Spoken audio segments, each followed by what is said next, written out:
بسم اللہ الرحمن الرحیم۔ السلام علیکم ورحمۃ اللہ وبرکاتہ۔ خواتین و حضرات، اللہ کی حمد و ثنا کے ساتھ سبحان اللہ و بحمدہ سبحان اللہ العظیم، اور حضور نبی کریم صلی اللہ علیہ وسلم پر درود اور سلام کے ساتھ اللہم صلی وسلم علی نبینا محمد وعلی آلہ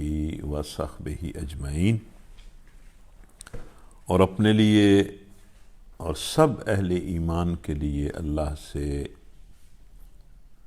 مغفرت اور فضل اور رحمت کی بے شمار دعاؤں کے ساتھ ہم آج کا پروگرام شروع کر رہے ہیں۔ یہ آج ہم 5 منٹ لیٹ ہوئے ہیں، یہ سیٹ کرتے کرتے کچھ دیر ہو گئی ہے، تو یہ اس طرح کی جو تھوڑی بہت دیر ہو اس کو بڑے حوصلے سے برداشت کیا کریں۔ اللہ نہ کرے بعض اوقات تو یہ نیٹ میں گڑبڑ بھی ہو جاتی ہے اور پروگرام سارا ہی خراب ہو جاتا ہے۔ وہ بھی اگر کوئی ایسا دن آئے تو بھی پریشان نہ ہوں، ایسا بھی ہو جاتا ہے۔ کل بھی ایک ایمرجنسی ہو گئی تھی۔ کل مجھے اپنے ایک بہت ہی اچھے اور محترم دوست کی نماز جنازہ میں نے شرکت کرنی تھی، تو کل بھی ظاہر ہے اس طرح کی چیزیں تو بہرحال ہو جاتی ہیں۔ تو ان سب حالات میں آپ اپنے آپ کو قابو رکھیں، اللہ سے دعا کرتے رہیں کہ اللہ تعالی ہمیں اس کو مکمل کرنے کی توفیق دے۔ تو آج ہمارا سبق 11ویں پارے کا آخری ربع ہے، اور یہ ہم شروع کر رہے ہیں سورہ یونس کی آیت نمبر 71 سے 71 سے۔ تو میرا گمان یہی ہے کہ آپ متوجہ ہو گئے ہوں گے، اپنے آپ کو پوری طرح متوجہ کر کے اور اپنے دل و دماغ میں بڑا ادب پیدا کر کے اس مجلس میں بیٹھا کریں۔ تو یہ سورہ یونس کی آیت نمبر 71 سے شروع ہو رہا ہے۔ اعوذ باللہ من الشیطان الرجیم، بسم اللہ الرحمن الرحیم، وَاتْلُ عَلَيْهِمْ نَبَأَ نُوحٍ إِذْ قَالَ لِقَوْمِهِ يَا قَوْمِ إِنْ كَانَ كَبُرَ عَلَيْكُمْ مَقَامِي وَتَذْكِيرِي بِآيَاتِ اللَّهِ فَعَلَى اللَّهِ تَوَكَّلْتُ فَأَجْمِعُوا أَمْرَكُمْ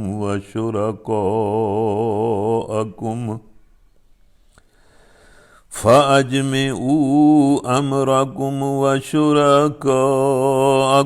ثُمَّ لَا يَكُنْ أَمْرُكُمْ عَلَيْكُمْ غُمَّةً ثُمَّ اقْضُوا إِلَيَّ وَلَا تُنظِرُونِ فَإِن تَوَلَّيْتُمْ فَمَا سَأَلْتُكُم مِّنْ أَجْرٍ إِنْ أَجْرِيَ إِلَّا عَلَى اللَّهِ وَأُمِرْتُ أَنْ أَكُونَ مِنَ الْمُسْلِمِينَ فَكَذَّبُوهُ فَنَجَّيْنَاهُ وَمَن مَّعَهُ فِي الْفُلْكِ وَجَعَلْنَاهُمْ خَلَائِفَ وَأَغْرَقْنَا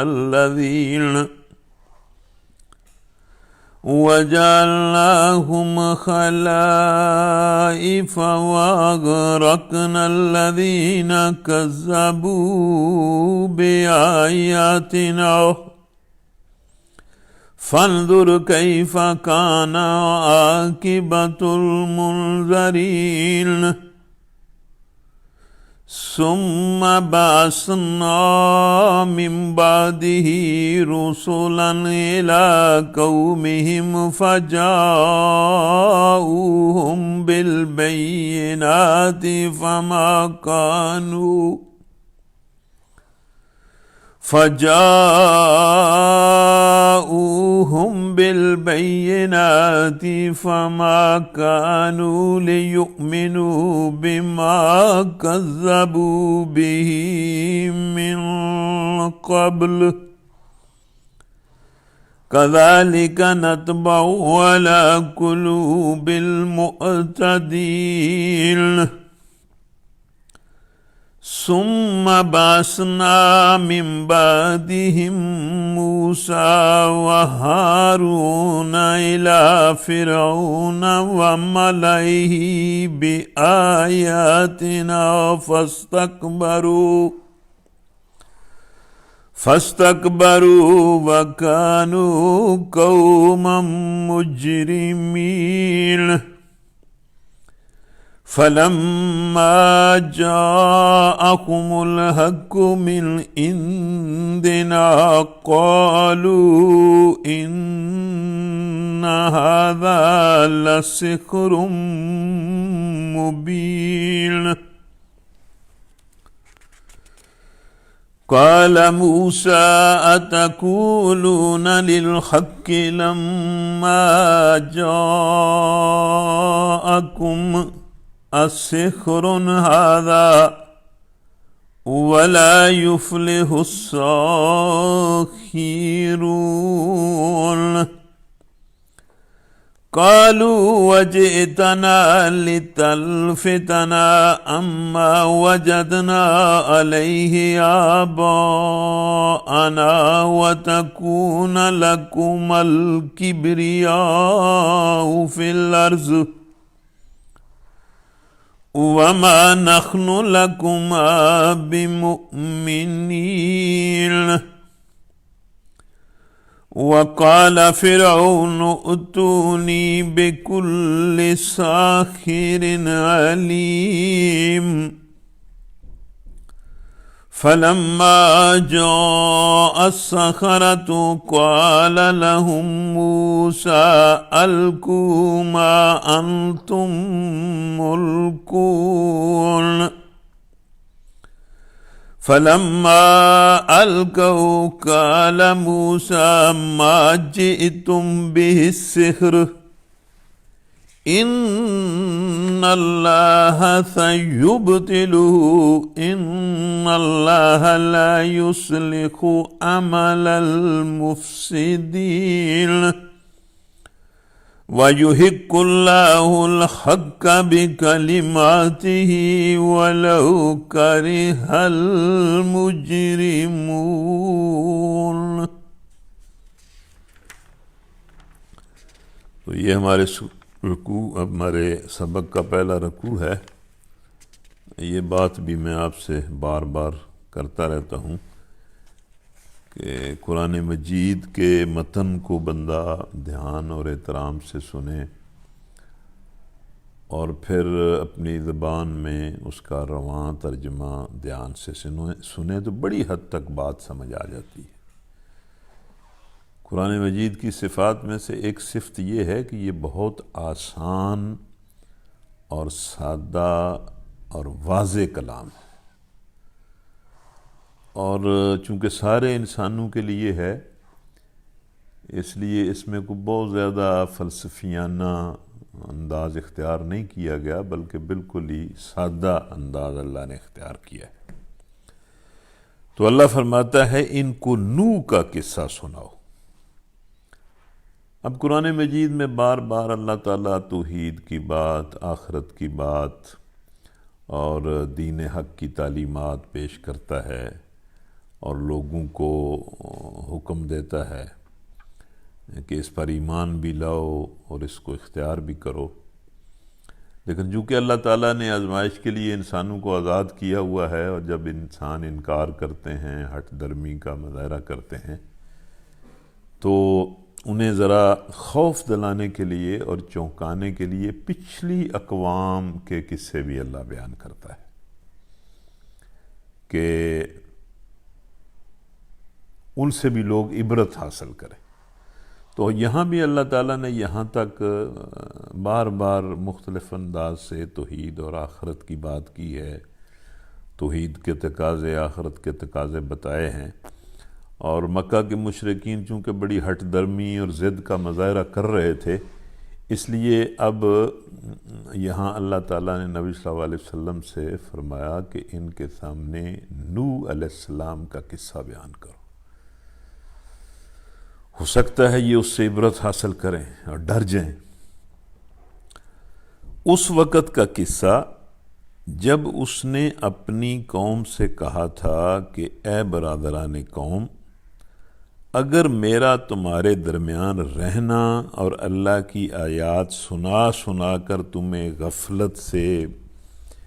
بیدار کرنا تمہارے لیے ناقابل برداشت ہو گیا ہے۔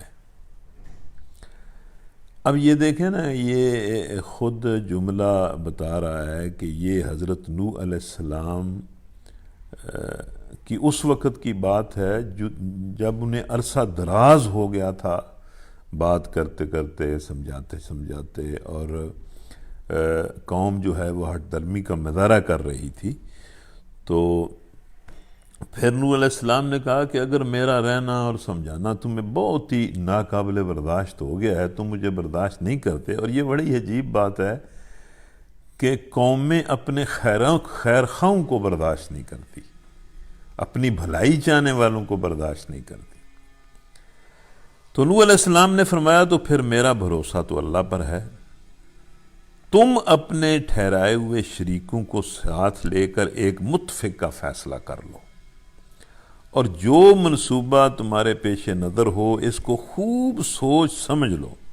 تاکہ اس کا کوئی پہلو تمہاری نگاہ سے پوشیدہ نہ رہے، پھر میرے خلاف اس کو عمل میں لے آؤ اور مجھے ہرگز مہلت نہ دو۔ تم نے میری نصیحت سے منہ موڑا تو میرا کیا نقصان کیا؟ میں تم سے کسی بدلے کا طلبگار نہ تھا، کسی اجر کا طلبگار نہ تھا، میرا اجر تو اللہ کے ذمہ ہے، اور مجھے حکم دیا گیا ہے کہ خواہ کوئی مانے یا نہ مانے میں خود مسلم یعنی اطاعت گزار بن کر رہا ہوں۔ اب یہ کتنی واضح بات ہے کہ نوح علیہ السلام نے انہیں کہا کہ اگر آپ مجھے برداشت نہیں کر سکتے تو بالکل سارے شریکوں کو بھی اکٹھا کرو، خود بھی سارے اکٹھے ہو جاؤ، اور میرے خلاف جو منصوبہ تم بنانا چاہتے ہو پوری طرح سوچ سمجھ کر منصوبہ بنا لو اور اس پر عمل کر ڈالو، میرا بھروسہ تو اللہ پر۔ اب یہ بڑی جرت اور بڑی ہمت کی بات ہے، اور وہی بندہ یہ بات کر سکتا ہے جسے اپنی سچائی پر بڑا یقین ہو اور جسے اللہ پر بڑا بھروسہ۔ اور یہی دونوں صفتیں ایک مسلمان کی ہونی چاہیے کہ ایک تو اسے اپنی بات پر پورا اعتماد اور گہرا یقین ہونا چاہیے، اور دوسرے سچائی پر قائم رہتے ہوئے اس سے صرف اللہ پر بھروسہ کرنا چاہیے، اور اس سے سمجھنا چاہیے کہ اللہ ضرور میری مدد کرے گا۔ تو یہی انداز نوح علیہ السلام نے اختیار کیا۔ انہوں نے اسے جھٹلایا، اور نتیجہ یہ ہوا کہ ہم نے اسے اور ان لوگوں کو جو اس کے ساتھ کشتی میں تھے بچا لیا، اور انہی کو زمین میں جانشین بنایا، باقی رکھا اور جانشین بنایا، باقی سب لوگوں کو غرق کر دیا۔ تو آپ دیکھیں حضرت نوح علیہ السلام نے لمبی مدت 950 سال اپنی قوم کو سمجھایا، اور قوم ان کے خلاف منصوبے بناتی رہی، ان کا انکار کرتی رہی، مذاق اڑاتی رہی، اور ان کو بار بار یہ چیلنج دیتی رہی کہ جو تم عذاب لانا چاہتے ہو لے آؤ۔ تو پھر آخر میں اللہ تعالیٰ کہہ رہا ہے کہ بس اس کا نتیجہ یہ نکلا کہ جو نوح علیہ السلام پر ایمان لائے تھے ان کو ہم نے بچا لیا، اور باقی سب لوگوں کو غرق کر دیا جنہوں نے ہماری آیات کو جھٹلایا تھا۔ پس دیکھ لو کہ جنہیں متنبع کیا گیا تھا اور پھر بھی انہوں نے مان کر نہ دیا، ان کا کیا انجام ہوا۔ تو مطلب نوح علیہ السلام کی قوم کو ہم نے بار بار خبردار کیا، بار بار سمجھایا، بار بار انہیں اپنے نبی کے ذریعے نصیحت کی، لیکن انہوں نے نہ مانا، تو پھر اس کا کیا انجام ہوا؟ تو ان کا تو جو انجام ہوا وہ ہوا، لیکن ہمیں خود اس سے بچنا چاہیے کہ ہم حق کو جھٹلائیں، اور دوسرا ایسے لوگوں کے انجام سے اللہ کی پناہ مانگنی چاہیے کہ اللہ تعالیٰ مطلب بندے کو کسی انکار کی پاداش میں کسی عذاب کے اندر مبتلا کر دے۔ پھر نوح کے بعد ہم نے مختلف پیغمبروں کو ان کی قوموں کی طرف بھیجا، اور وہ ان کے پاس کھلی کھلی نشانیاں لے کر آئے، یعنی ایسے دلائل، ایسے براہین، ایسے معجزے کہ جو بالکل ان کے اور ان کی تعلیم کے حق ہونے پر مطلب ہے کہ حق ہونے کی حجت تھے، مگر جس چیز کو انہوں نے پہلے جھٹلا دیا تھا اسے پھر مان کر نہ دیا۔ اس طرح ہم حد سے گزر جانے والوں کے دلوں پر ٹھپا لگا دیتے ہیں۔ اب یہ متعصب قسم کے لوگ اور متکبر لوگ ہوتے ہیں، وہ جب کسی چیز کا انکار کر دیتے ہیں تو پھر یہ جو پہلی مرتبہ کا انکار ہوتا ہے، بعد میں انہیں بات سمجھ بھی آ جائے، وہ بات کو سمجھ بھی جائیں، انہیں پتہ بھی چل جائے کہ یہ حق ہے، لیکن وہ اپنی اس ہٹ درمی پر قائم رہتے ہیں کہ چونکہ میں نے انکار کر دیا ہے میں ماننے والا نہیں۔ اور یہ ایسے مشاہدے ہوتے رہتے ہیں کہ ایک بندے نے ایک چیز کا انکار کر دیا ہے، بعد میں اسے اپنی غلطی کا احساس بھی ہوتا ہے، لیکن ضد کا مظاہرہ کرتا ہے، پلٹنے کی بجائے اسی انکار پر قائم رہتا ہے۔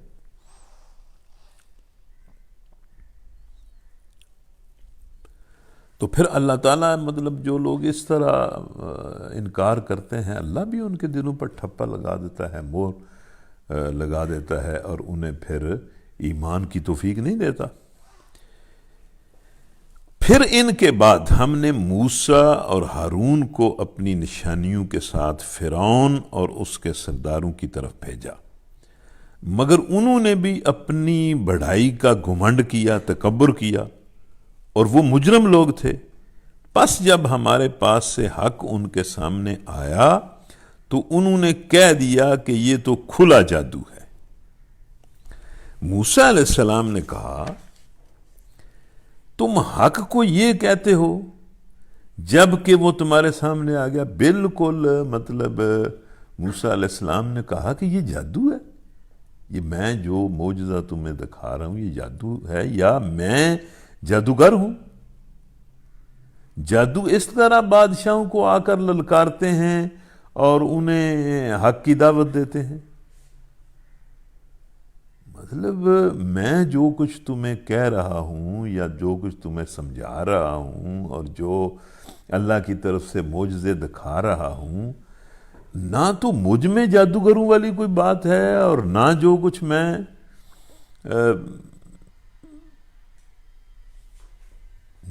کچھ میں تمہیں بتا رہا ہوں وہ کوئی جادو ہے۔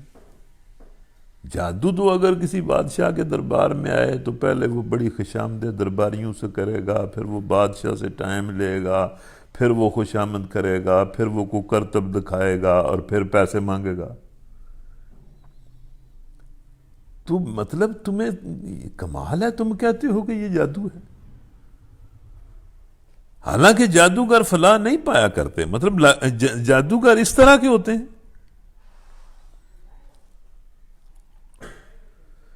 انہوں نے جواب میں کہا، کیا تو اس لیے آیا ہے کہ ہمیں اس طریقے سے پھیر دے جس پر ہم نے اپنے باپ دادا کو پایا ہے، اور زمین میں بڑائی تم دونوں کی قائم ہو جائے؟ اب یہ دیکھیں، خود ہی وہ ایک بات کرتے ہیں کہ بھئی یہ جادو ہے، لیکن خود ہی اپنی بات سے اس کا انکار بھی کر رہے ہیں۔ ایک طرف انہوں نے کہا کہ بھئی آپ تو جادوگر ہیں اور یہ جو کچھ آپ دکھا رہے ہیں یہ جادو ہے، اور ساتھ ہی انہوں نے یہ بھی کہہ دیا کہ کیا آپ اس جادو کے ذریعے ہمارے دین سے تم ہمیں پھیرنا چاہتے ہو؟ تو کوئی بندہ جادو کے ذریعے بھی دین سے پھرتا ہے، یا جادوگر بھی کسی کے دین کو بدل سکتے ہیں؟ اور پھر انہوں نے کہا کہ بھئی تم اس لیے یہ کر رہے ہو کہ زمین میں بڑائی تمہاری اور تمہارے دین کی ہو جائے۔ تو یہ بھی انہوں نے خود اپنی ہی بات کا انکار کیا کہ جادوگر تو اس طرح کے انقلاب نہیں لاتے کہ پوری تہذیب کو، تمدن کو، معاشرے کو، حکومت کو، سلطنت کو بدل کے رکھ دیں، لیکن ان کے اندر سے وہ حق اگل رہا تھا۔ وہ جانتے تھے کہ موسیٰ علیہ السلام اللہ کے نبی ہیں، اور نبی جب بھی کسی قوم میں آتا ہے وہ پورے نظام کی اصلاح کے لیے آتا ہے، شرک کی جگہ وہ توحید کے نظام کو قائم کرنے کے لیے آتا ہے۔ اس لیے انہوں نے کہا کہ تمہاری بات تو ہم ماننے والے نہیں ہیں، اور فرعون نے اپنے آدمیوں سے کہا کہ ہر ماہر فن جادوگر کو میرے پاس حاضر کرو۔ جب جادوگر آ گئے تو موسیٰ علیہ السلام نے ان سے کہا جو کچھ تمہیں پھینکنا ہے پھینکو۔ پھر جب انہوں نے اپنے انچر پھینک دیے تو موسیٰ علیہ السلام نے کہا یہ جو کچھ تم نے پھینکا ہے یہ جادو ہے، میرے پاس جادو نہیں ہے، تم جادو لے کر آئے ہو، اور ابھی تم دیکھو کہ تمہارے جادو کا حشر کیا ہوتا ہے، حق اس کا کیا حشر کرتا ہے۔ تو یہ انہوں نے، فرعون نے مطلب اس خوف سے کہ یہ موسیٰ علیہ السلام اللہ کے نبی ہیں، ان کی زبان پر جو ہے وہ حق جاری ہے، اور ظاہر ہے حق لوگوں کو متاثر بھی کرتا ہے، تو وہ اس خوف سے کہ کہیں قوم جو ہے ان سے متاثر نہ ہو جائے، اس نے یہ ایک کھیل کھیلا کہ وہ کہا بھائی سارے ملک سے جادوگر اکٹھے کرو، تو جس طرح کا جادو یہ کرتا ہے کہ وہ لاٹھی سانپ بن جاتی ہے، تو وہ جادوگر بھی اس طرح کی کوئی چیز بنائیں تاکہ لوگ جو ہیں وہ ان سے متاثر نہ ہوں، لوگوں کو یہ سمجھ آئے کہ یہ جادو ہی ہے۔ تو وہ جادوگر جب اکٹھے ہو گئے تو موسیٰ علیہ السلام نے کہا کہ پھینکو جو کچھ تم نے پھینکنا ہے، اللہ ابھی اسے باطل کیے دیتا ہے، مفسدوں کے کام کو اللہ سدھرنے نہیں دیتا، اور اللہ اپنے فرمانوں سے، اپنے حکم سے حق کو حق کر دکھاتا ہے، خواہ مجرموں کو وہ کتنا ہی ناگوار ہو۔ تو یہ اس کی تفصیل یہاں اتنی نہیں ہے، قرآن کے باقی حصوں میں یہ تفصیل ہے کہ جس طرح موسیٰ علیہ السلام نے کہا کہ ابھی یہ تمہارا جادو جو ہے یہ باطل ہو جائے گا، تو اللہ تعالیٰ نے اسے باطل کر دیا۔ سب کے سامنے یہ ظاہر ہو گیا کہ موسیٰ علیہ السلام جادوگر نہیں ہیں، وہ جو انہوں نے بلائے ہیں وہ جادوگر ہیں۔ سب کے سامنے یہ بات کلیئر ہو گئی کہ موسیٰ علیہ السلام کے پاس جو کچھ ہے وہ جادو نہیں ہے، وہ معجزہ ہے۔ اسی لیے وہ قرآن کے باقی حصوں میں آتا ہے کہ وہ سارے جادوگر جو مقابلہ کرنے کے لیے آئے تھے وہ سجدے میں گر گئے اور وہ موسیٰ علیہ السلام پر ایمان لے آئے۔ فَمَا آمَنَ لِمُوسَىٰ إِلَّا ذُرِّيَّةٌ مِّن قَوْمِهِ عَلَىٰ خَوْفٍ مِّن فِرْعَوْنَ وَمَلَئِهِمْ أَن يَفْتِنَهُمْ وَإِنَّ فِرْعَوْنَ لَعَالٍ فِي الْأَرْضِ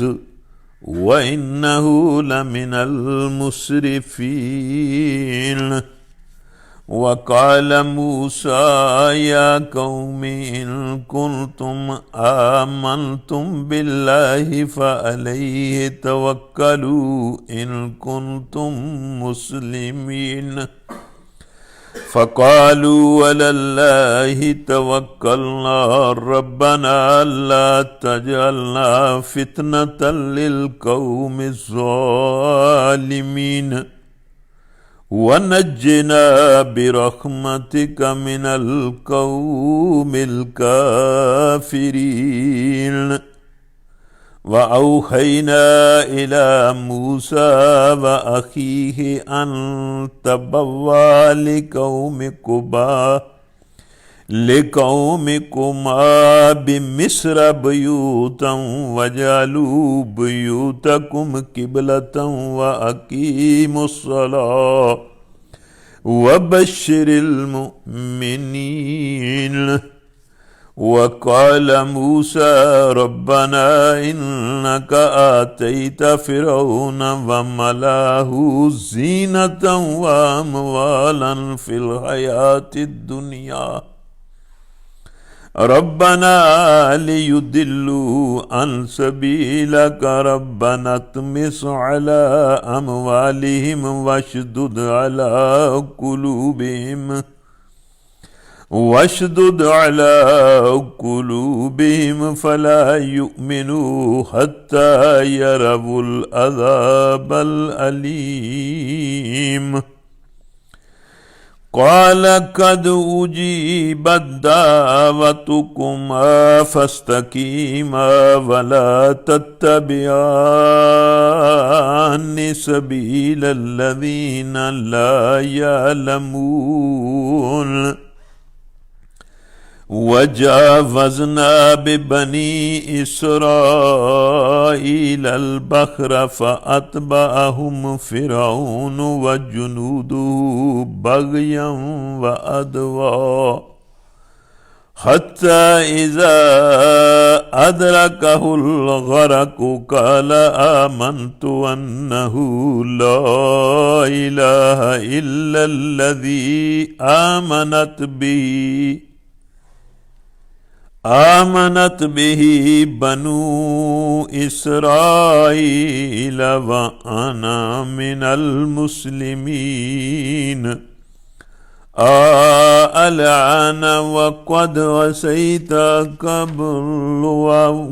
وكنت من المفسدين فاليوم ننجيك ببدنك لتكون لمن خلفك آية وإن كثيرا من الناس عن آياتنا لغافلون.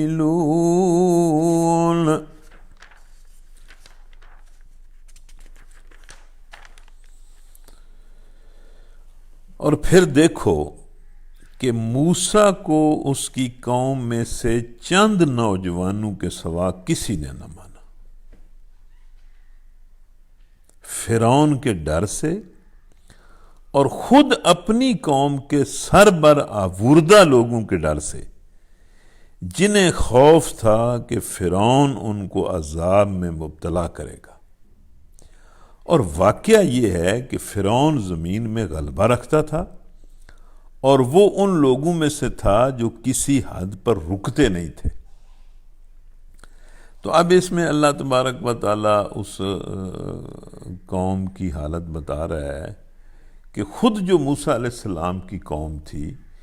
جو ساری قوم، یہ سارے بنی اسرائیل جو تھے وہ مسلمان تھے، حالات کی وجہ سے بہت کمزور ہو چکے تھے، پس گئے تھے، ان کے اندر غلامانہ ذہن اور سیرت پیدا ہو گئی تھی، اور اس غلامی کی وجہ سے یہ نہ صرف یہ کہ فرعون سے ڈرتے تھے، بلکہ فرعون کے مقابلے میں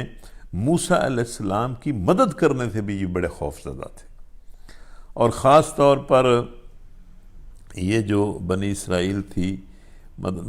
اس میں جو سربراہ لوگ تھے، مطلب ہے کہ مالدار لوگ تھے یا بنی اسرائیل کے جو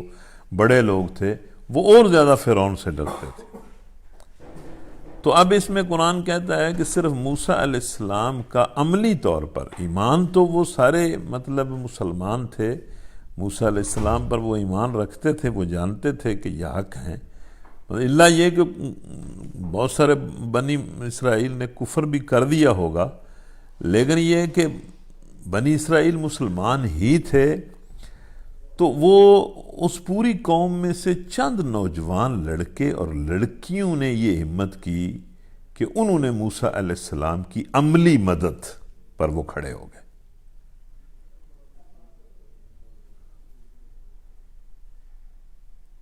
تو یہاں اللہ تبارک و تعالیٰ جو ہے وہ یہ بیان کر رہا ہے کہ چند نوجوانوں کے سوا پوری جو بنی اسرائیل کی قوم تھی وہ بالکل سہم گئی تھی اور ڈر گئی تھی اور خوف زدہ تھی فرعون سے اور سرداروں سے۔ چند نوجوان لڑکوں نے اور لڑکیوں نے ہمت کی اور موسیٰ علیہ السلام کا ساتھ دینے کے لیے وہ کھڑے ہو گئے۔ تو اب اس میں مطلب ایک یہ اشارہ موجود ہے کہ ہر دور میں باطل کا مقابلہ کرنے کے لیے اور حق کو قبول کرنے کے لیے نوجوان ہی سامنے آتے ہیں۔ یہ اس آیت میں ایک تو مطلب نوجوانوں کی حوصلہ افزائی بھی ہے، اور دوسرا یہ کہ نوجوانوں کو یہ سمجھنا چاہیے کہ یہ جو جوانی کا دور ہے یہی حق کو قبول کرنے کے لیے سب سے بہتر دور ہوتا ہے۔ یہ جوانی کا وقت ضائع ہو جائے تو پھر بڑی عمر میں جا کر کسی حق کو قبول کرنا اور حق کے لیے قربانی دینا اور توبہ کرنا اور جد و جہد اور جہاد کرنا وہ اتنا آسان نہیں ہوتا۔ تو نبی صلی اللہ علیہ وسلم کے زمانے میں بھی مطلب نوجوانوں نے اللہ کے رسول کا ساتھ دیا۔ اب صحابہ کے بارے میں جو تفصیل آتی ہے وہ بڑی عجیب ہے کہ یہ بات خاص طور پر قرآن نے نمایاں کر کے اس لیے بھی پیش کی ہے کہ مکہ کی آبادی میں سے بھی محمد صلی اللہ علیہ وسلم کا ساتھ دینے کے لیے جو لوگ آگے بڑھے تھے وہ قوم کے بڑے بوڑھے اور سن رسیدہ لوگ نہیں تھے، بلکہ چند باہمت نوجوان تھے۔ تو یہ میں پھر نوجوانوں سے کہتا ہوں کہ اس عمر کو برباد نہ کریں، حق کو سمجھیں اور حق کو قبول کریں اور حق کے لیے کھڑا ہونے کی کوشش کریں۔ بعد میں تو ہر چیز کمزور ہو جاتی ہے، بندے کا ذہن بھی کمزور ہو جاتا ہے۔ وہ ابتدائی مسلمان جو ان آیات کے نزول کے وقت ساری قوم کی شدید مخالفت کے مقابلے میں صداقت اسلامی کی مدد کر رہے تھے اور ظلم و ستم کے اس طوفان میں جن کے سینے اسلام کے لیے ڈھال بنے ہوئے تھے، ان میں مصلحت کوش بوڑھا ایک بھی نہیں تھا۔ یعنی نبی صلی اللہ علیہ وسلم نے پہلے مکہ میں جب اپنی دعوت کا آغاز کیا اور ایک دم جو ہے وہ دشمن مکہ کے قریش ان کے دشمن ہو گئے، تو اس وقت ان حالات میں جب کہ اسلام کا نام لینا جو ہے اور اسلام کی حمایت کرنا بہت ہی مشکل تھا، اس میں چند نوجوان ہی تھے جنہوں نے نبی صلی اللہ علیہ وسلم کا ساتھ دیا۔ ان میں بوڑھا ایک بھی نہیں تھا، سب کے سب جوان لوگ تھے۔ علی بن ابی طالب، جعفر طیار، زبیر، طلحہ، سعد بن ابی وقاص، مصعب بن عمیر، عبداللہ بن مسعود، یہ بڑے بڑے صحابہ کے نام ہیں۔ مطلب یہ بڑے سارے نمایاں صحابہ ہیں۔ تو کمال کی بات یہ ہے کہ یہ جتنے تھے، علی بن ابی طالب، جعفر طیار، زبیر، طلحہ، سعد بن ابی وقاص، مصعب بن عمیر، عبداللہ بن مسعود رضوان اللہ علیہم اجمعین، یہ سارے لوگ قبول اسلام کے وقت 20 سال سے بھی کم عمر کے تھے۔ مطلب یہ جتنے صحابہ کا نام میں نے آپ کے سامنے لیا ہے، یہ تو بڑا ان کا نمایاں نام ہے۔ تو ان کی عمریں جو ہیں وہ 20 سال سے بھی کم تھیں جس وقت انہوں نے اسلام قبول کیا۔ عبد الرحمن بن عوف، بلال اور صہیب رضی اللہ عنہم کی عمریں 20 اور 30 سال کے درمیان تھیں۔ ابو عبیدہ بن جراح، زید بن حارثہ، عثمان بن عفان اور عمر فاروق 30 اور 35 سال کے درمیان تھے۔ ان سب سے زیادہ سن رسیدہ اور بڑے ابو بکر صدیق تھے، اور ان کی عمر بھی ایمان لانے کے وقت 38 سال سے زیادہ نہ تھی۔ مطلب سارے کے سارے نوجوان تھے۔ تو اسی طرح مطلب موسیٰ علیہ السلام کی قوم کے مطلب ہے کہ مسلمانوں میں سے جو مسلمان تھے ان میں سے بھی نوجوانوں نے جو ہے وہ آگے بڑھ کر موسیٰ علیہ السلام کا ساتھ دیا۔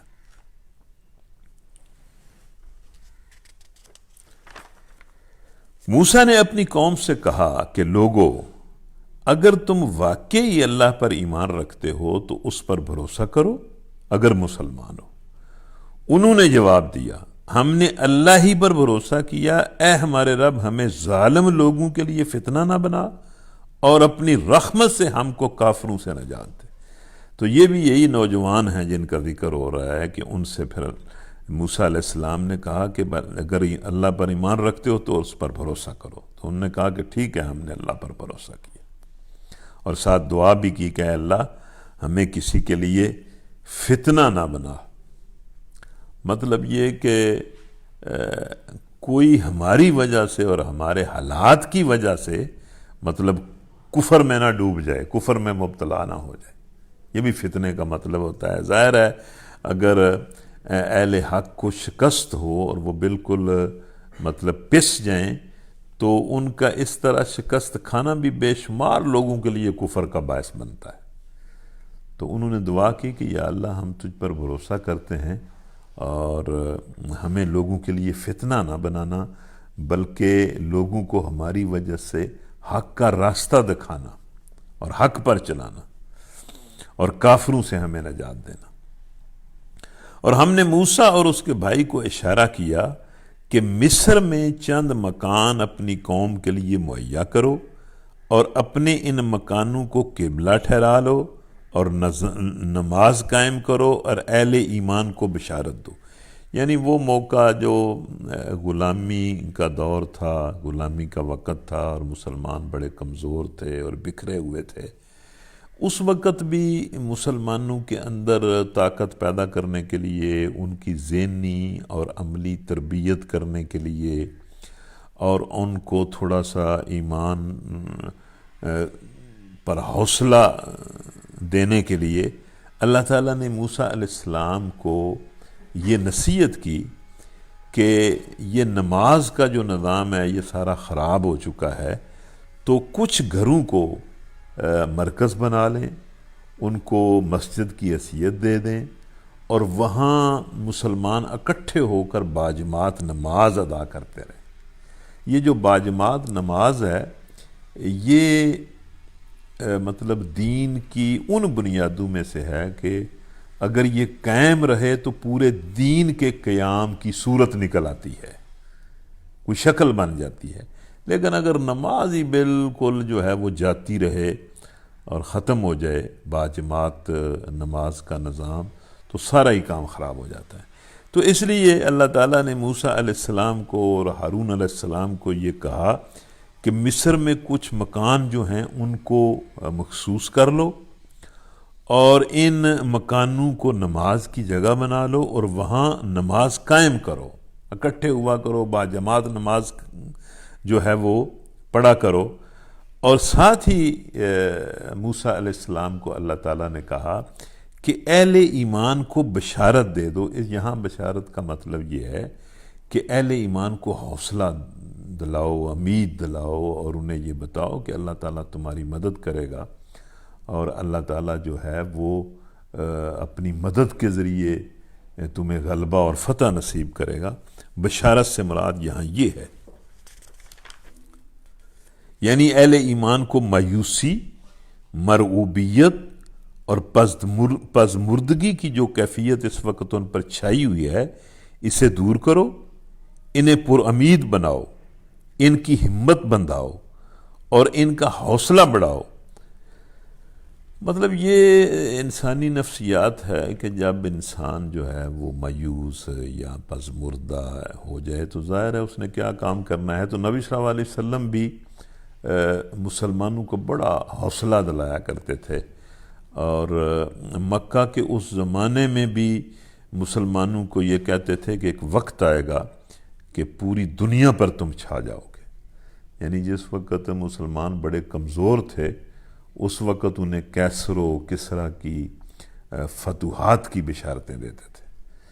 تو یہاں بھی موسیٰ علیہ السلام کو کہا جا رہا ہے کہ کچھ مکان مخصوص کر لو، وہاں مسلمان باجماعت نماز ادا کیا کریں، اور تم ان مسلمانوں کو حوصلہ دلاؤ اور انہیں مایوسی سے نکالو۔ ظاہر ہے موسیٰ علیہ السلام کی جو قوم تھی، یہ بنی اسرائیل جو تھے، یہ تو مطلب ایک عرصے سے غلام تھے، لیکن ان باتوں سے یہ نہ سمجھا جائے کہ موسیٰ علیہ السلام صرف بنی اسرائیل کی طرف نبی تھے، وہ تو اس وقت موجود جتنے فرعونی تھے ان کی طرف بھی نبی تھے، اور وہ ساری قوم بھی ان کی مخاطب تھی۔ موسیٰ نے دعا کی، اے ہمارے رب، تو نے فرعون اور اس کے سرداروں کو دنیا کی زندگی میں زینت اور اموال سے نواز رکھا ہے۔ اے رب، کیا یہ سب کچھ اس لیے تو نے ان کو دیا ہوا ہے کہ وہ لوگوں کو تیری راہ سے بھٹکائیں؟ مطلب اس کا مطلب یہ ہے کہ اللہ وہ تو اس طاقت اور قوت اور مال کو لے کر لوگوں کو گمراہ کر رہے ہیں اور سچ سے اور حق سے روک رہے ہیں۔ اے رب ان کے مال غارت کر دے اور ان کے دلوں پر ایسی مہر کر دے کہ یہ ایمان نہ لائیں جب تک کہ عذاب نہ دیکھ لیں، اور جب کوئی بندہ عذاب دیکھ لے تو پھر ایمان لانے کا فائدہ ہی کوئی نہیں ہوتا، جس طرح فرعون کو کوئی فائدہ نہیں ہوا۔ تو یہ جو پہلے باتیں تھیں وہ مطلب موسیٰ علیہ السلام کی نبوت کے ابتدائی دور کی باتیں تھیں، اور اب درمیان میں بہت ساری تاریخ کو چھوڑ کر جو آخری دور تھا موسیٰ علیہ السلام کا، اس وقت کی یہ بات کی جا رہی ہے جب موسیٰ علیہ السلام نے مطلب ایک عرصہ گزارا، اور اس کے بعد پھر موسیٰ علیہ السلام اسی طرح ظاہر ہے ہر نبی کی طرف سے اس طرح کی دعائیں آتی ہیں کہ جب موسیٰ علیہ السلام نے ایک عرصہ گزارنے کے بعد دیکھا کہ یہ فرعونی تو اپنے مال اور اپنی اولاد اور اپنے اقتدار کو لے کر حق کی دشمنی ہی کرتے جا رہے ہیں اور لوگوں کو گمراہی کرتے جا رہے ہیں، تو انہوں نے کہا کہ اللہ ان کے پاس تو جو زینتیں ہیں، جو پیسہ ہے، اس کو یہ گمراہی کے لیے استعمال کرتے ہیں۔ تو اللہ تعالیٰ نے جواب میں فرمایا کہ تم دونوں کی دعا قبول ہو گئی، اب میں ان کو غارت بھی کروں گا اور ان کو عذاب بھی دوں گا، ثابت قدم رہو اور ان لوگوں کے طریقے کی ہرگز پیروی نہ کرو جو علم نہیں رکھتے، مطلب اپنی بات پر قائم رہو، تمہاری دعا کو میں نے قبول کر لیا۔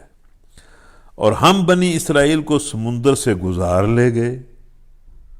پھر وہ جو آخری مرحلہ آیا کہ جب اللہ تعالیٰ نے بنی اسرائیل کو حکم دے دیا، موسیٰ علیہ السلام کو حکم دے دیا کہ یہاں سے نکلو، تو سارے مسلمان وہاں سے نکلے، اور فرعون اپنی پوری فوجوں سمیت اور مطلب پورے اسلحے سمیت جو ہے وہ موسیٰ علیہ السلام اور مسلمانوں کے پیچھے نکلا، اور سامنے سمندر آیا، اور مسلمان اللہ کے فضل سے اور سمندر سے پار ہو گئے، اور فرعون اپنی پوری فوجوں کے ساتھ اس سمندر کے اندر غرق ہو گیا۔ پھر فرعون اور اس کے لشکر ظلم اور زیادتی کی غرض سے ان کے پیچھے چلے، حتیٰ کہ جب فرعون ڈوبنے لگا تو بول اٹھا، میں نے مان لیا کہ خداوند حقیقی اس کے سوا کوئی نہیں ہے جس پر بنی اسرائیل ایمان لائے۔ تو اس کے بارے میں تو مطلب بڑے تفصیلات آتی ہیں کہ بہت بڑی فوج تھی، کوئی 1,00,000 گھوڑا تھا، ایک ہی رنگ کا، سیاہ رنگ کا،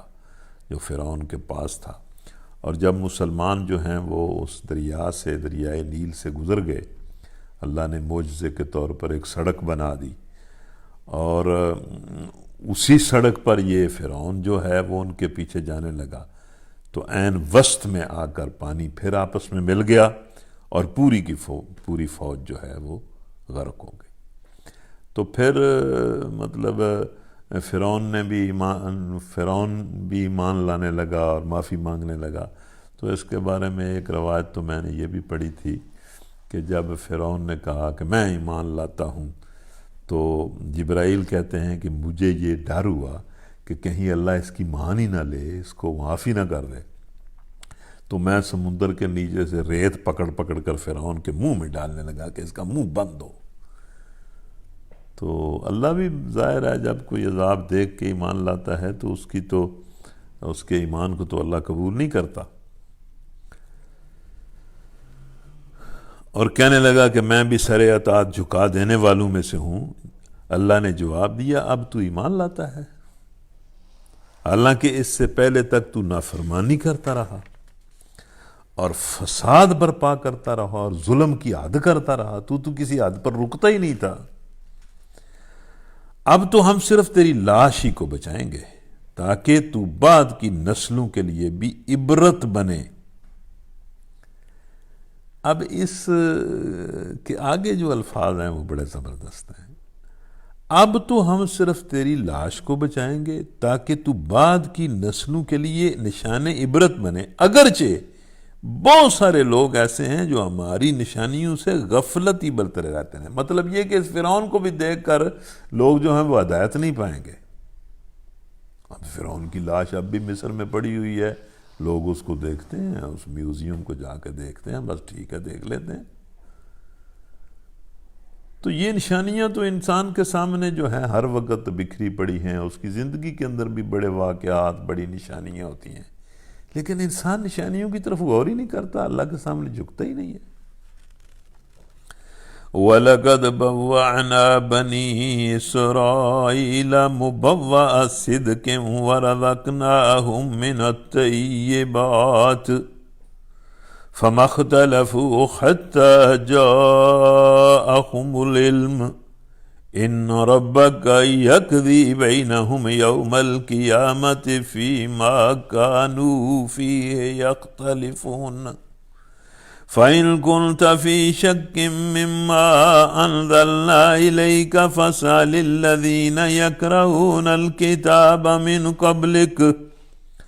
لَقَدْ جَاءَكَ الْحَقُّ مِن رَّبِّكَ فَلَا تَكُونَنَّ مِنَ الْمُمْتَرِينَ وَلَا تَكُونَنَّ مِنَ الَّذِينَ كَذَّبُوا بِآيَاتِ اللَّهِ فَتَكُونَ مِنَ الْخَاسِرِينَ إِنَّ الَّذِينَ حَقَّتْ عَلَيْهِمْ كَلِمَةُ رَبِّكَ لَا يُؤْمِنُونَ وَلَوْ جَاءَتْهُمْ كُلُّ آيَةٍ حَتَّى أَن يَرَوُا الْعَذَابَ الْأَلِيمَ فَلَوْلَا كَانَتْ قَرْيَةٌ آمَنَتْ فَنَفَعَهَا إِيمَانُهَا إِلَّا قَوْمَ يُونُسَ لَمَّا آمَنُوا كَشَفْنَا عَنْهُمْ عَذَابَ الْخِزْيِ فِي الْحَيَاةِ الدُّنْيَا وَمَتَّعْنَاهُمْ إِلَىٰ حِينٍ وَلَوْ شَاءَ رَبُّكَ لَآمَنَ مَنْ فِي الْأَرْضِ كُلُّهُمْ جَمِيعًا أَفَأَنْتَ تُكْرِهُ النَّاسَ حَتَّى يَكُونُوا مُؤْمِنِينَ وَمَا كَانَ لِلنَّفْسٍ أَنْ تُؤْمِنَ إِلَّا بِإِذْنِ اللَّهِ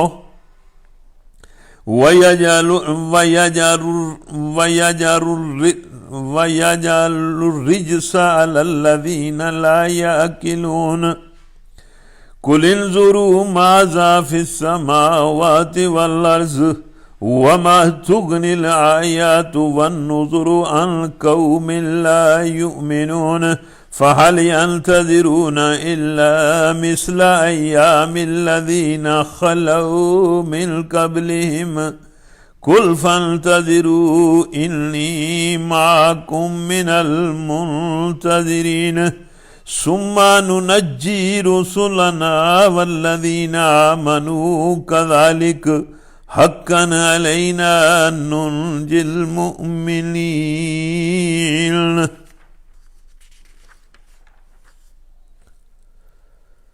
ہم نے بنی اسرائیل کو بہت اچھا ٹھکانہ دیا۔ اب یہ اللہ کے فیصلے، اللہ کے کام، اللہ کی قدرتیں، اللہ کی شان اور اللہ کی عظمتیں ہیں کہ جو قوم ایک ملک کے اندر بالکل ہی غلام تھی، اور ایسی غلام تھی کہ ان کے بچوں کو ذبح کر دیا جاتا تھا اور بچیوں کو زندہ چھوڑ دیا جاتا تھا، اور وہ قوم کچھ نہیں کر سکتی تھی، اور اللہ تبارک و تعالیٰ نے وہاں بڑے عجب طریقے سے موسیٰ علیہ السلام کو پیدا کیا، پھر موسیٰ علیہ السلام کو اسی فرعون کے گھر میں پالا، اور پھر موسیٰ علیہ السلام نے ایک عرصہ گزرنے کے بعد لوگوں کے سامنے اپنے نبی ہونے کا اعلان کیا اور لوگوں کو اللہ کی طرف، حق کی طرف بلایا، اور پھر ایک عرصہ چلتا رہا، اور پھر پوری اس فرعونی قوم کو، فرعون کو اور اس کی ساری فوج کو اللہ تعالیٰ نے غرق کر دیا۔ تو اس کے بعد اللہ فرماتا ہے کہ ہم نے اس بنی اسرائیل کی قوم کو آزاد بھی کیا اور بہت اچھا ٹھکانہ بھی دیا، فلسطین جیسا ملک دیا، اور نہایت عمدہ وسائل زندگی بھی عطا کیے۔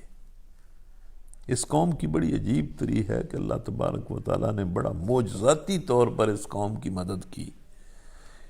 مطلب ان کو صحرائے سینا کے اندر مطلب ان کو اللہ تبارک و تعالیٰ نے معجزاتی طور پر رزق بھی دیا، ان پر بادلوں کے سائے بھی کیے، من و سلوہ بھی اتارا اور چٹانوں سے ان کے لیے پانی نکال دیا. پھر انہوں نے باہم اختلاف نہیں کیا مگر اس وقت جب کہ علم ان کے پاس آ چکا تھا. مطلب یہ کہ اس کے بعد یہ بنی اسرائیل والے جو ہے انہوں نے حق کے ساتھ اختلاف شروع کر دیے، تفرقے اور مسلک اور پتہ نہیں کیا کیا. مطلب یہ کہ بعد میں انہوں نے اپنے دین میں جو تفرقے برپا کیے اور نئے نئے مذہب اور مسلک نکالے، اس کی وجہ یہ نہیں تھی کہ ان کو حقیقت کا علم نہیں تھا اور ناواقفیت کی بنا پر انہوں نے مجبوراً ایسا کیا، بلکہ فی الحقیقت یہ سب کچھ ان کے اپنے نفس کی شرارتوں کا نتیجہ تھا. مطلب انبیاء کی قومیں جب بگڑتی ہیں تو اس بگاڑ میں خود وہ قومیں اس بگاڑ کی ذمہ دار ہوتی ہیں. خدا کی طرف سے تو انہیں واضح طور پر بتا دیا گیا تھا کہ دین حق یہ ہے، یہ اس کے اصول ہیں، یہ اس کے تقاضے اور مطالبے ہیں، یہ کفر و اسلام کے امتیازی حدود ہیں، طاعت اس کو کہتے ہیں، معصیت اور نافرمانی اس کا نام ہے. ان چیزوں کی باز پرس خدا کے ہاں ہونی ہے اور یہ وہ قاعدے ہیں جن پر دنیا میں تمہاری زندگی قائم ہونی چاہیے. مگر ان صاف صاف ہدایتوں کے باوجود انہوں نے ایک دین کے 20 دین بنا ڈالے، جس طرح آج مسلمانوں نے بنائے ہوئے ہیں، اور خدا کی دی ہوئی بنیادوں کو چھوڑ کر کچھ دوسری ہی بنیادوں پر اپنے مذہبی فرقوں کی عمارتیں کھڑی کر لی. تو بنی اسرائیل کے بارے میں اللہ کہتا ہے کہ ہم نے تو ان کو بہت کچھ دیا، آزادی بھی دی، عمدہ وسائل بھی دیے، لیکن علم آ جانے کے بعد انہوں نے مطلب اپنے دین کو بگاڑا اور ایک دین کے کئی دین بنا ڈالے. اب اگر تجھے اس ہدایت کی طرف سے کچھ بھی شک ہو جو ہم نے تجھ پر نازل کی ہے، یہ خطاب تو نبی صلی اللہ علیہ وسلم سے ہے لیکن سنایا مشرکین مکہ کو جا رہا ہے. اب اگر تجھے اس ہدایت کی طرف کچھ بھی شک ہو جو ہم نے تجھ پر نازل کی ہے تو ان لوگوں سے پوچھ لے جو پہلے سے کتاب پڑھ رہے ہیں، فی الواقع یہ تیرے پاس حق ہی آیا ہے. مطلب یہ کہ یہ تو شروع سے حق کسی طرح ہم انبیاء پر نازل کرتے رہے ہیں، اور اس دور میں بھی بہت سارے ایسے عیسائی اور یہودی ہوں گے کہ جو بات کو جانتے ہیں، جس طرح ورقہ بن نوفل کے بارے میں آتا ہے. انہوں نے نبی صلی اللہ علیہ وسلم کو پہچان لیا اور کہا کہ یہ وہی نبی ہیں، یہ فرشتہ جو ہے وہی ناموس ہے جو پہلے انبیاء پر بھی آتا تھا. تو اس طرح مطلب یہ کہ جو یہودی اور عیسائی ہیں اس بات کو جانتے ہیں کہ یہ وہی سلسلہ نبوت ہے جو شروع سے چلا آ رہا ہے. فی الواقع یہ تیرے پاس حق ہی آیا ہے تیرے رب کی طرف سے، لہذا تو شک کرنے والوں میں سے نہ ہو اور ان لوگوں میں شامل نہ ہو جنہوں نے اللہ کی یاد کو جھٹلایا ہے، ورنہ تو نقصان اٹھانے والوں میں سے ہوگا. مطلب یہ نبی صلی اللہ علیہ وسلم سے خطاب کر کے انہیں بتایا جا رہا ہے کہ یہ عین حق ہے اور پہلے بھی ہم اسی طرح حق نازل کرتے رہے. حقیقت یہ ہے کہ جن لوگوں پر تیرے رب کا قول راست آ گیا ہے، ان کے سامنے خواہ کوئی نشانی آ جائے وہ کبھی ایمان لا کر نہیں دیتے جب تک کہ دردناک عذاب سامنے آتا نہ دیکھ لیں. اس کا کیا مطلب کہ بھائی جن پر قول راست آ جاتا ہے، مطلب یہ کہ اللہ کے قانون اور ضابطے اور قاعدے اور کلیے اور فرمان کے مطابق جو عذاب کے مستحق ہو جاتے ہیں ان پر پھر عذاب ہی آتا ہے، پھر وہ ایمان نہیں لاتے. ظاہر ہے اللہ تعالیٰ کا مطلب ہے کہ ایک ضابطہ ہے، اس کا ایک قانون ہے، وہ بڑا رحم کرنے والا ہے، لیکن یہ کہ جو ایمان کی طرف آتا ہے اسے ہی ایمان وہ بخشتا ہے، زبردستی تو وہ ایمان نہیں دیتا. تو جو لوگ اپنی ہٹ درمی اور ضد کی وجہ سے کفر کرتے ہیں، اللہ ان کے دلوں پر ٹھپا لگا دیتا ہے اور انہیں ایمان کی نعمت سے محروم کر دیتا ہے. یہ مطلب ہے کہ ان پر اللہ کے اللہ کا کلمہ راست آ گیا، مطلب اللہ کے قاعدے کے مطابق وہ خود اس انجام کو پہنچ گئے کہ وہ اب ایمان نہیں لائیں گے جب تک عذاب نہیں دیکھ لیں گے۔ پھر کیا ایسی کوئی مثال ہے کہ ایک بستی عذاب دیکھ کر ایمان لائی ہو اور اس کا ایمان اس کے لیے نفع بخش ثابت ہوا ہو سوائے یونس علیہ السلام کی قوم کے؟ انسانی تاریخ میں ایک ہی قوم ہے جس نے عذاب کو دیکھا اور دیکھ کر وہ ساری اکٹھی ہو گئی اور اس نے اللہ تعالیٰ سے مطلب معافی مانگی، توبہ کی، ایمان لے آئی اور بہت زیادہ گڑ گڑائی اور اللہ نے معاف کر دیا، ورنہ کسی قوم کو اللہ تعالیٰ نے عذاب دے کر معاف نہیں کیا۔ اس کا پھر مفسرین لکھتے ہیں کہ اس کی وجہ ایک تو یہ ہے کہ چونکہ یونس علیہ السلام اس قوم سے مایوس ہو کر مطلب اللہ کی اجازت کے بغیر ہی اس کو چھوڑ کر چلے گئے تھے، اور پھر وہ پتہ نہیں کتنی دیر تک جو ہے وہ مچھلی کے پیٹ میں رہے، یا جس طرح قرآن کے دوسرے حصوں مطلب دوسری جگہ پر آتا ہے۔ تو ایک تو یہ وجہ بنی، دوسرا کچھ لوگ کہتے ہیں کہ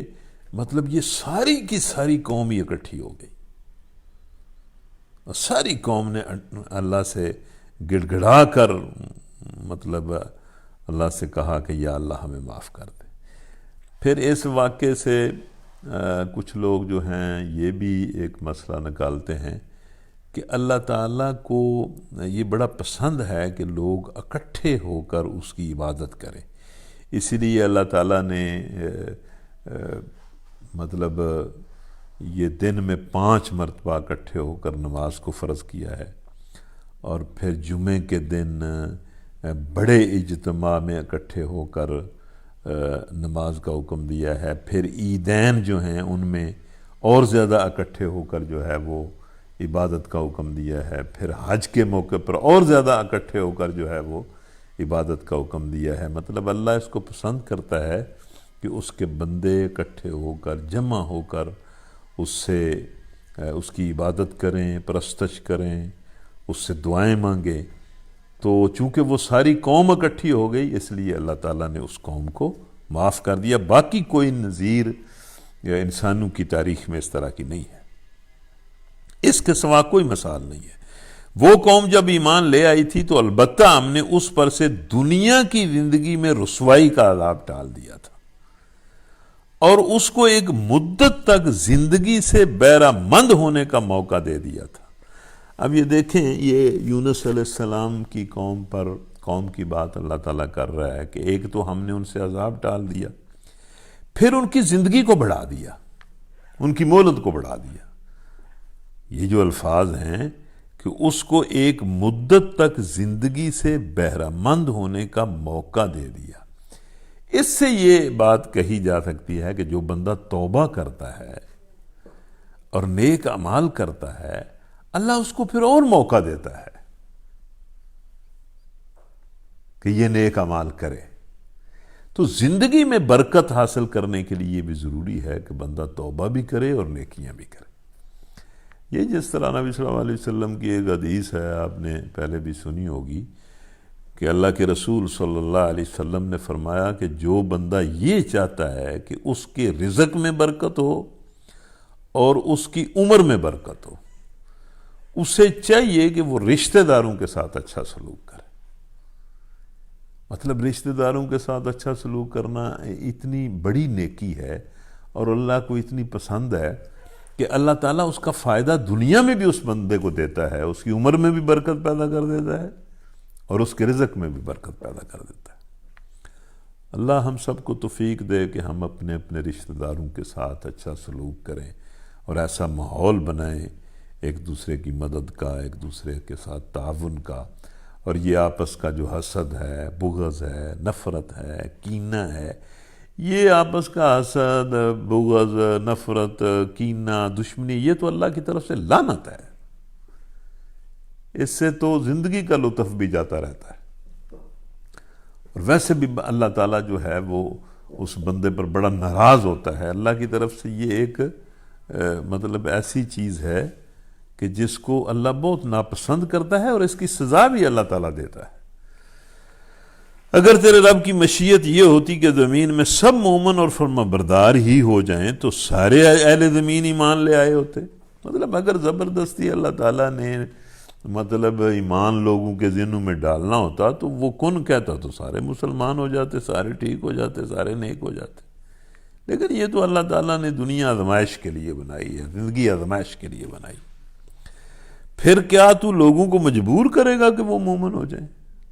نبی صلی اللہ علیہ وسلم چونکہ بہت زیادہ اس کے لیے رنجیدہ ہوتے تھے، غمزدہ ہوتے تھے کہ لوگ ایمان کیوں نہیں لاتے، تو اللہ تعالیٰ بار بار قرآن میں نبی صلی اللہ علیہ وسلم سے فرماتا ہے کہ بھئی میں ایک ضابطے کے مطابق اگر یہ چاہیں گے تو یہ انہیں ایمان کی توفیق ملے گی. اگر یہ زبردستی سارے دلائل کو، ساری نشانیوں کو، سب کچھ کو دیکھ کر یہ ایمان کی طرف نہیں آئیں گے تو ہم زبردستی ایمان دینے والے نہیں ہیں. یہ ہدایت ایک ایسی چیز ہے کہ اسی کو ہم دیتے ہیں جو خود ہدایت کی طرف آتا ہے. اگر کوئی ہدایت کی طرف نہ آئے تو ہم انبیاء کے اولادوں کو بھی ہدایت نہیں دیتے. جس طرح نوح علیہ السلام کا بیٹا ظاہر ہے وہ ایک نبی کا بیٹا ہے، اللہ تعالیٰ نے اسے ہدایت نہیں دی، اس نے ہدایت کو قبول نہیں کیا، اللہ نے نہیں دی. پھر کیا تو لوگوں کو مجبور کرے گا کہ وہ مومن ہو جائیں؟ کوئی متنفس اللہ کے اذن کے بغیر ایمان نہیں لا سکتا. مطلب ظاہر ہے فیصلہ تو اللہ کے ہاتھ میں ہے، اس کے اذن کے بغیر کون ایمان لا سکتا ہے؟ مطلب اس کا یہی ہے کہ بھئی اللہ تعالیٰ نے یہ جو ایمان ہے اس کی عطا کا بھی ایک اس کے ہاں ضابطہ ہے. وہ ضابطہ اس کی رحمت کی بنیاد پر ہے، انصاف کی بنیاد پر ہے. جو بندہ اس کی طرف راغب ہوتا ہے اللہ اسے ایمان بخش دیتا ہے، اور جو نہیں ہوتا اس کو نہیں بخشتا. اور اللہ کا طریقہ یہ ہے کہ جو لوگ عقل سے کام نہیں لیتے وہ ان پر گندگی ڈال دیتا ہے. جو اپنی عقل سمجھ سے کوئی کام ہی نہیں لیتے، سب کچھ کے باوجود وہ انکار ہی کرتے چلے جاتے ہیں، تو اللہ ان پر نجاست ڈال دیتا ہے. ان سے کہو زمین اور آسمانوں میں جو کچھ ہے اسے آنکھیں کھول کر دیکھو. پھر ساتھ ہی اللہ کہتا ہے کہ تم یہ ساری چیزیں دیکھو، تمہیں تو ایمان مل جائے گا. ہر شے میں نشانی ہے، ہر شے دلیل ہے. اور جو لوگ ایمان لانا ہی نہیں چاہتے ان کے لیے نشانیاں اور تنبیہیں آخر کیا مفید ہو سکتی ہیں؟ ظاہر ہے جو بندہ ایمان لانا ہی نہیں چاہتا اس کے لیے پھر نہ کوئی نشانی ہے، نہ کوئی دلیل ہے، نہ کوئی معجزہ ہے. اب یہ لوگ اس کے سوا اور کس چیز کے منتظر ہیں کہ وہی برے دن دیکھیں جو ان سے پہلے گزرے ہوئے لوگ دیکھ چکے ہیں. ان سے کہو اچھا انتظار کرو، میں بھی تمہارے ساتھ انتظار کرتا ہوں. پھر جب ایسا وقت آتا ہے تو ہم اپنے رسولوں کو اور ان لوگوں کو بچا لیا کرتے ہیں جو ایمان لائے ہوں. ہمارا یہی طریقہ ہے، ہم پر یہ حق ہے کہ مومنوں کو بچا لیں. تو پہلی تاریخ بھی ساری کی ساری اسی طرح ہے کہ جن قوموں پر اللہ تعالیٰ نے عذاب نازل کیا، انبیاء کو اور ان پر ایمان لانے والوں کو بچا لیا. اس کا مطلب یہ ہے کہ اللہ تعالیٰ اہل ایمان کے ساتھ ہے، اور وہ اس دنیا میں بھی انہیں بچاتا ہے، ان کا مددگار ہوتا ہے. اللہ کہتا ہے کہ حقاً علینا ننجی المؤمنین، ہم پر یہ حق ہے کہ مومنوں کو بچائیں. تو اللہ تعالیٰ ایمان نصیب کرے، اپنی مدد نصیب کرے، اور ہمیں دنیا اور آخرت میں اپنی ناراضگی سے اور عذاب سے اور فتنوں سے اور آزمائشوں سے بچائے، ہمارے لیے آسانیاں پیدا کرے، ہم پر رحم کرے. قُلْ يَا أَيُّهَا النَّاسُ إِن كُنتُمْ فِي شَكٍّ مِّن دِينِي فَلَا أَعْبُدُ الَّذِينَ تَعْبُدُونَ مِن دُونِ اللَّهِ وَلَكِنْ أَعْبُدُ اللَّهَ الَّذِي يَتَوَفَّاكُمْ وَأُمِرْتُ أَنْ أَكُونَ مِنَ الْمُؤْمِنِينَ وَأَنْ أَقِمْ وَجْهَكَ لِلدِّينِ حَنِيفًا وَلَا تَكُونَنَّ مِنَ الْمُشْرِكِينَ ولا تدع من دون الله ما لا ينفعك ولا يضرك فإن فعلت فإنك إذا من الظالمين وإن يمسسك الله بضر فلا كاشف له إلا هو وإن يردك بخير فلا راد لفضله يصيب به من يشاء من عباده وهو الغفور الرحيم قل يا أيها الناس قد جاءكم الحق من ربكم فمن اعتدى فإنما يهتدي لنفسه ومن ضل فإنما يضل عليها وما أنا عليكم بوكيل واتبع ما يوحى إليك واصبر حتى يحكم الله وهو خير الحاکمین۔ الحمدللہ یہ ہمارے سبق کا آخری حصہ ہے، اور یہ بڑا ہی سبق آموز حصہ ہے۔ اگر آپ تھک نہیں گئے یا آپ کا دھیان ادھر ادھر نہیں چلا گیا یا آپ کا مطلب درس سننے کے ساتھ ساتھ کئی اور کام نہیں کر رہے، تو یہ جو حصہ ہے یہ بہت ہی قابل غور ہے، اور اس میں بڑا سبق ہے اور بڑی اعلیٰ تعلیم ہے۔ اے نبی، ان لوگوں سے کہہ دو کہ اگر اب بھی مطلب اتنا سمجھانے کے باوجود، ہر چیز کلیئر کرنے کے باوجود، مطلب اور ہر چیز نظر آ جانے کے باوجود، ہر چیز دیکھ لینے کے باوجود ابھی تک بھی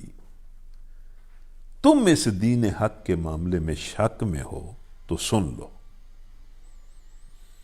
کہ تم اللہ کے سوا جن کی بندگی کرتے ہو میں ان کی بندگی نہیں کرتا۔ مطلب یہ کہ تم اتنے دلائل اور حقائق اور نشانیاں دیکھنے کے باوجود اگر تم اب بھی شک میں پڑے ہوئے ہو تو میں تو اللہ کی بندگی کرتا ہوں، بلکہ صرف اسی خدا کی بندگی کرتا ہوں جس کے قبضے میں تمہاری بھی موت ہے۔ مطلب جو زندگی اور موت دیتا ہے، سب کو زندگی اور موت دیتا ہے، اور تمہیں بھی وہ موت دے گا۔ اور ظاہر ہے یہ بات اس لیے کی نبی صلی اللہ علیہ وسلم سے اس لیے کہلوائی اللہ تعالیٰ نے کہ یہ موت ایک ایسی چیز ہے کہ جس کے ساتھ کسی کو اختلاف نہیں ہے۔ لوگ ہر چیز کے بارے میں شک کر سکتے ہیں، لیکن موت کے بارے میں تو کوئی شک نہیں کرتا، اور پھر لوگ اس کو بھی تسلیم کرتے ہیں کہ موت اللہ ہی دیتا ہے۔ تو اس لیے ان کافروں کو کہا کہ میں تو اس کی بندگی کرتا ہوں جس کے قبضے میں تمہاری بھی موت ہے، مجھے حکم دیا گیا ہے کہ میں ایمان لانے والوں میں سے ہوں۔ ظاہر ہے سب سے پہلے ایمان لانے والے تو اللہ کے نبی ہوتے ہیں۔ آمن الرسول بما انزل الیہ والمؤمنون، ایمان لایا اللہ پر رسول اور پھر اس کی اتباع میں اہل ایمان۔ اور مجھ سے فرمایا گیا ہے کہ تو یکسو ہو کر اپنے آپ کو ٹھیک ٹھیک اس دین پر قائم کر دے، پوری طرح اس دین کا متی ہو جا، اور ہرگز ہرگز مشرکوں میں سے نہ ہو۔ مطلب کسی طرح بھی شرک کا شائبہ تک بھی تیری زندگی میں نہ ہو۔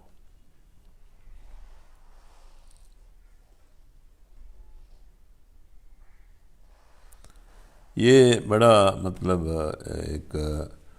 فکر انگیز پیراگراف ہے، اس کو آپ سنیں۔ یہ جو اللہ نے فرمایا نا کہ نبی صلی اللہ علیہ وسلم سے فرمایا کہ تو یکسو ہو کر اپنے آپ کو ٹھیک ٹھیک اس دین پر قائم کر دے، اور ہرگز ہرگز مشرکوں میں سے نہ ہو۔ اس پر یہ آرٹیکل، یہ تھوڑا سا پیراگراف لکھا ہوا ہے، اس کو سنیں۔ یعنی ان لوگوں میں ہرگز شامل نہ ہو جو اللہ کی ذات میں اس کی صفات میں، اس کے حقوق میں یعنی اس کی بندگی اور غلامی میں، اور اس کے اختیارات میں کسی طور پر کسی اور کو شریک کرتے ہیں، خواہ وہ غیر اللہ ان کا اپنا نفس ہو، یا کوئی دوسرا انسان ہو، یا انسانوں کا کوئی مجموعہ ہو، یا کوئی روح ہو، جن ہو، فرشتہ ہو، یا کوئی مادی یا خیالی یا وہمی وجود ہو۔ بس اللہ کا مطالبہ یہ ہے کہ اس ایجابی صورت ہی میں نہیں ہے، اللہ کا مطالبہ صرف اس صورت ہی میں نہیں ہے کہ توحید خالص کا راستہ پوری استقامت کے ساتھ اختیار کرو، بلکہ اس صورت میں بھی ہے کہ ان لوگوں سے الگ ہو جاؤ جو کسی شکل اور کسی ڈھنگ کا شرک کرتے ہوں۔ اور پھر مطالبہ صرف شرک جلی ہی سے پرہیز کا نہیں ہے، بلکہ شرک خفی سے بھی کامل اور سخت اجتناب کا ہے، بلکہ شرک خفی جو چھپا ہوا ہو زیادہ خوفناک ہے، اور اس سے ہوشیار رہنے کی اور بھی زیادہ ضرورت ہے۔ پس نادان لوگ شرک خفی کو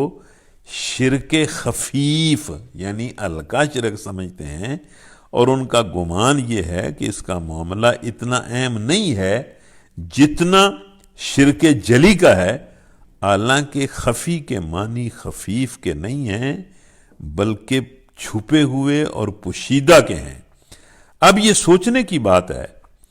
کہ جو دشمن منہ کھول کر دن دہاڑے سامنے آ جائے وہ زیادہ خطرناک ہوتا ہے، یا وہ جو آستین میں چھپا ہوا ہو یا دوست کے لباس میں معانقہ کر رہا ہو؟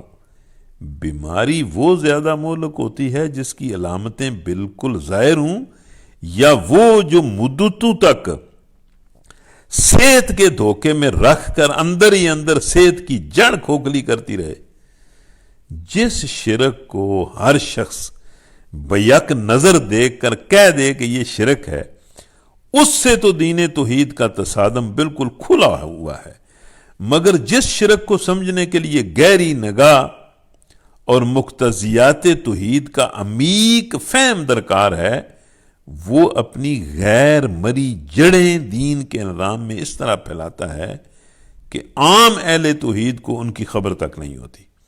اور رفتہ رفتہ ایسے غیر محسوس طریقے سے دین کے مغز کو کھا جاتا ہے کہ کہیں خطرے کا الارم بجنے کی نوبت بھی نہیں آتی۔ مطلب یہاں اس آیت میں ان الفاظ میں جو نبی صلی اللہ علیہ وسلم کو حکم دیا گیا ہے، اور وہی سب مسلمانوں کو حکم دیا گیا ہے کہ ٹھیک یکسو ہو کر، بالکل اللہ کے لیے خالص ہو کر دین پر قائم ہو جاؤ، اور کسی بھی قسم کے شرک میں مبتلا نہ ہو،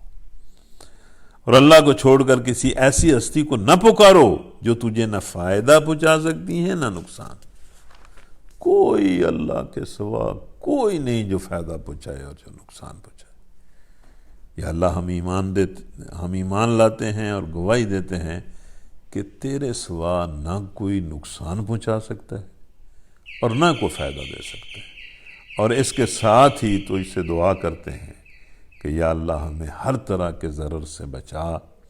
اور ہر طرح کی خیر نصیب فرما، اور ایمان کے ساتھ اور تقوی کے ساتھ عافیت اور سلامتی اور آسانی نصیب کر۔ اگر تو ایسا کرے گا تو ظالموں میں سے ہوگا۔ اگر اللہ تجھے کسی مصیبت میں ڈالے تو خود اللہ کے سوا کوئی نہیں جو اس مصیبت کو ٹال دے، اور اگر وہ تیرے حق میں کسی بھلائی کا ارادہ کرے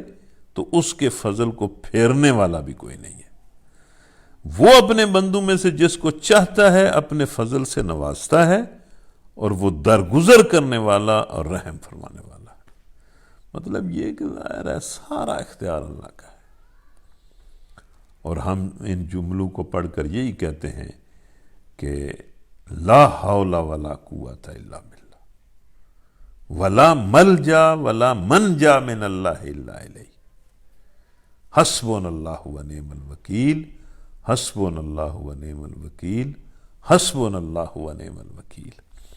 اے محمد صلی اللہ علیہ وسلم کہہ دو کہ لوگوں تمہارے پاس تمہارے رب کی طرف سے حق آ چکا ہے، اب جو سیدھی راہ اختیار کرے اس کی راست روی اسی کے لیے فائدہ مند ہے۔ یہ دو ٹوک انداز میں اللہ تعالیٰ قرآن مجید میں جگہ جگہ یہ بات کہتا ہے کہ تمہارے پاس حق آ گیا ہے، ہماری کتاب کی شکل میں، ہمارے نبی کی شکل میں۔ اب جو کوئی اس کو مان لے گا، اس کے مطابق چلے گا، اسی کے لیے یہ حق فائدہ مند ہے، بابرکت ہے، اسی کو دنیا اور آخرت کے مصائب سے یہ حق بچا لے گا۔ اور جو گمراہ رہے اس کی گمراہی اسی کے لیے تباہ کن ہے،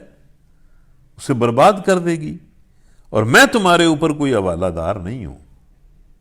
یعنی نبی صلی اللہ علیہ وسلم کو کہا کہ ان کو کہہ دے کہ میں کوئی تم پر کوئی تھانے دار بنا کر تو نہیں بھیجا گیا کہ زبردستی میں نے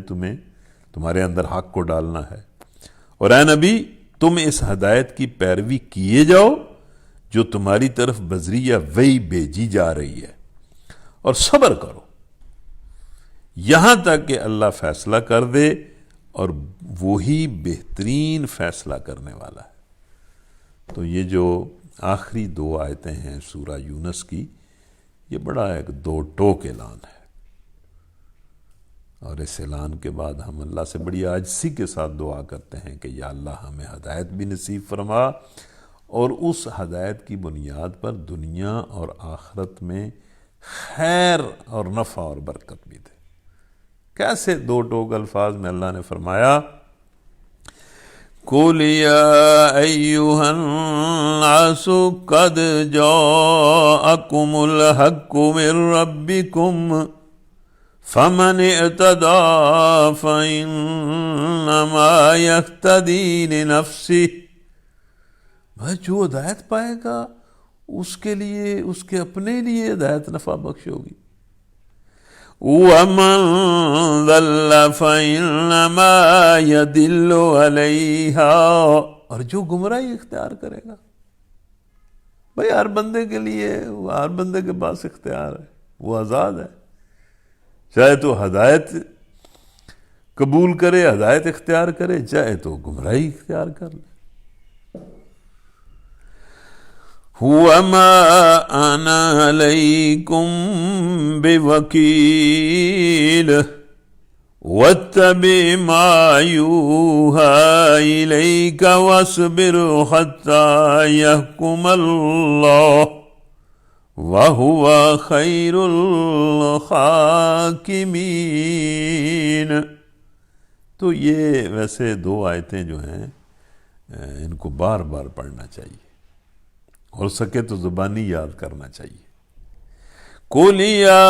أَيُّهَا النَّاسُ قَدْ جَاءَكُمُ الْحَقُّ مِنْ رَبِّكُمْ